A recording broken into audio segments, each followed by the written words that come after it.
a few pieces of tasty candy, they're going to come. It's like crack. They're going to come back for more. And the only people who are going to continually give them that government crack is liberal Democrats. And the liberal Democrats will try as they might, to create more dependent government crack addicts. They don't try to get people off of the government dole. They don't try to get people off of government crack. No, they want more and more on it, because that ensures that they stay in power, that they keep their money, how they're making it. And the rest of us, well, to hell with the rest of us. Doesn't matter. Because they're getting what they want and desire, which is power, money, and control. And you have to understand that that's important, the control aspect. Well, I got to tell you, first of all, they're not in control.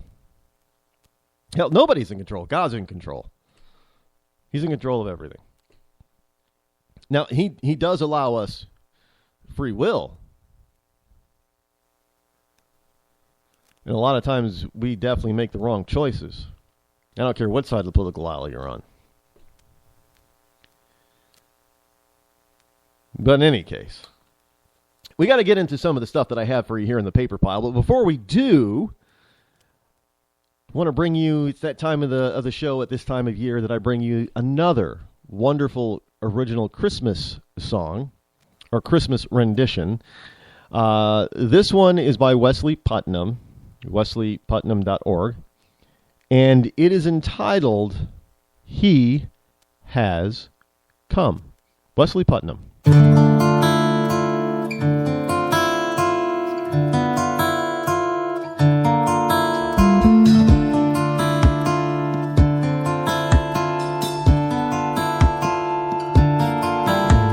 centuries the world awaited Jesus coming. The prophet said would set his people free. They said that he would be our strength and consolation, and would give undying peace. He has come, God's own Son,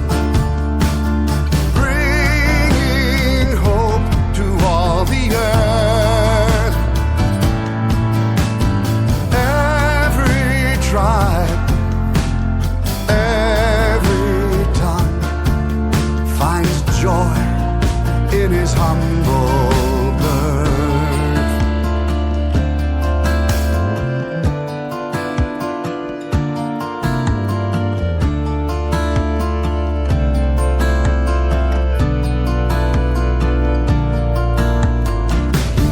So all of us could be delivered.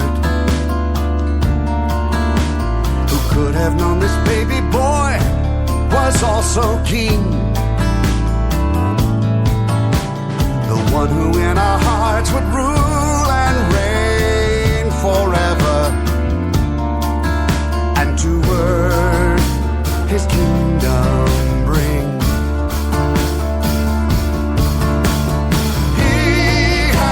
Come, God's own Son, bringing hope to all the earth.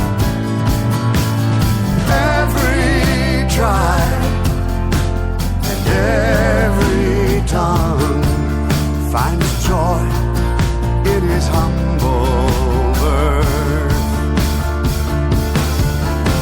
To Christ alone do we belong.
Dolly Putnam once again with He Has Come. Got another one due on the other side of the next hour.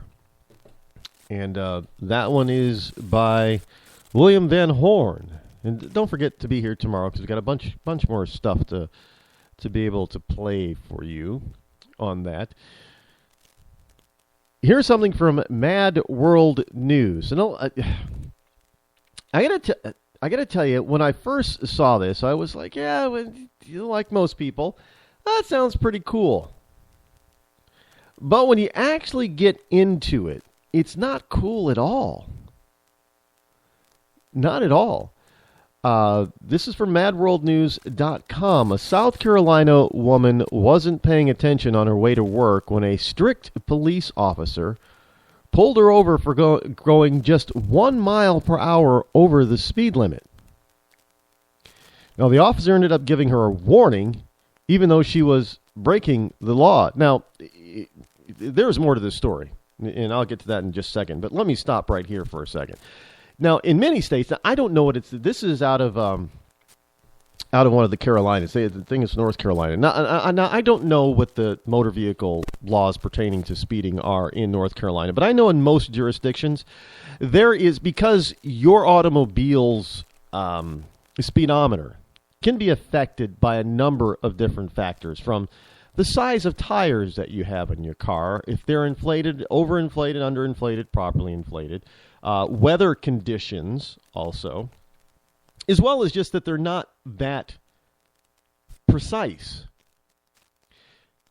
Not to mention the devices that they use to measure speed. These are called radars, radar guns usually.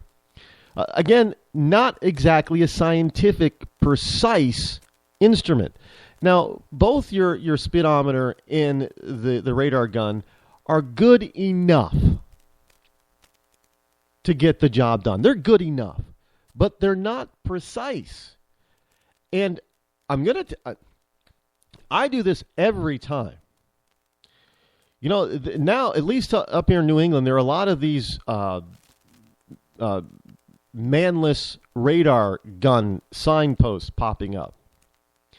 These are automatic, radar guns that are pointing in your direction. And usually on the sign, either it's a portable sign, it's a portable machine, or it's a permanent sign that's implanted in the ground. It tells you your speed limit as you approach the sign. Now, I always match, whenever I pass one of those, I always match my car's speedometer to the signpost. And depending on the signpost and weather conditions, my speedometer is off by 3 to 5 miles per hour. 5 miles per hour.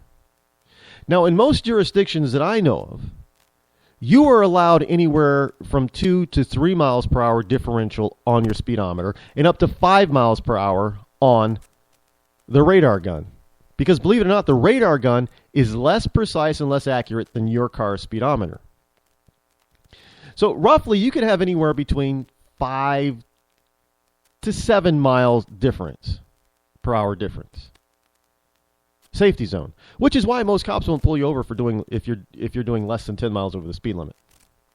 Now, I'm not saying that you should do that up to that point, but because of the technological limitations of these devices, they're not 100% accurate.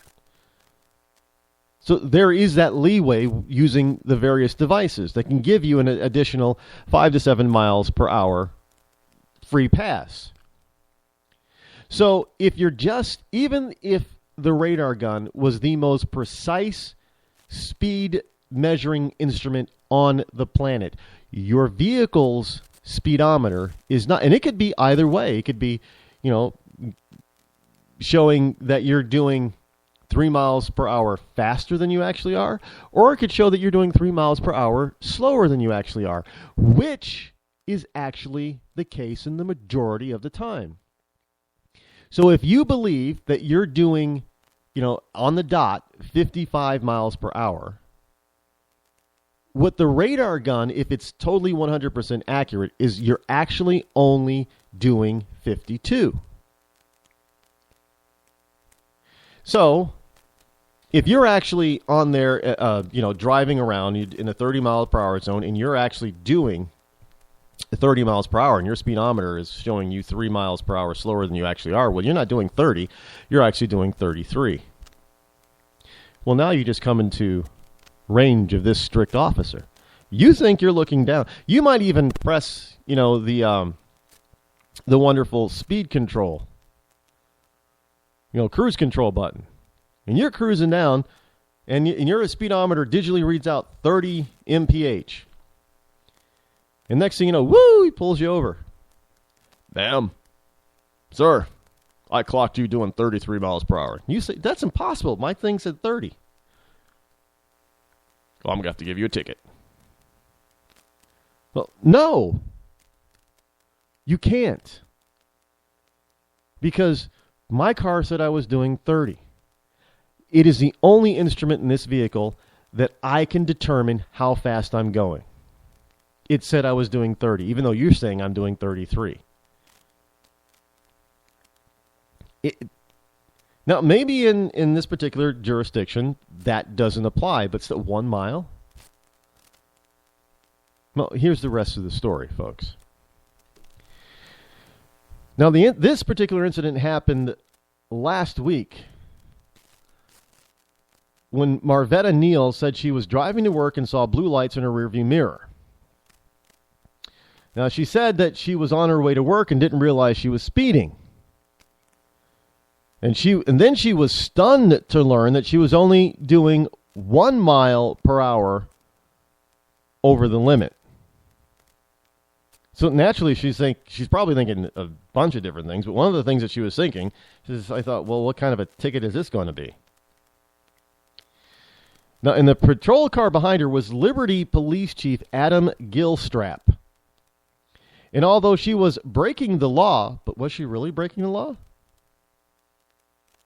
Technically, maybe not. Now, what happened next left her shocked. It was excessive speed, Gilstrap said. Excessive speed. Well, yeah, when you're speeding, yeah, it is excessive speed, even if it's 1 mile per hour. It's technically against the law, so we stopped her, he said. Now, frankly, he's abusing his authority. But, hold on.